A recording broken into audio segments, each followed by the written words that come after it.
बिस्मिल्लाहिर्रहमानिर्रहीम। अस्सलाम वालेकुम नाज़रीन, आमनाज़ किचन में आप सबको खुशामदीद।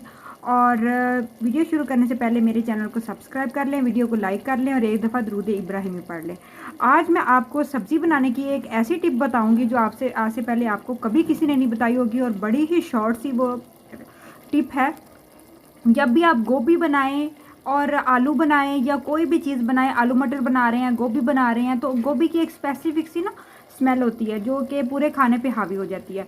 तो आपने क्या करना है कि जब भी गोभी पकानी है ना, तो उसके अंदर काली मिर्च का इस्तेमाल ज़्यादा करना है।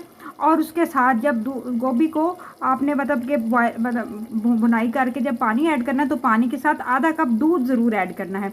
इससे गोभी का टेस्ट भी बहुत अच्छा आएगा और जो उसकी एक स्मेल होती है ना, वो भी ख़त्म हो जाएगी और इतनी टेस्टी बनेगी कि आप उंगलियां चाटते रह जाएंगे। तो काली मिर्च में गोभी को बनाएं, कोशिश करें कि काली मिर्च का इस्तेमाल करें और ज़्यादातर सब्जियां ऐड करें।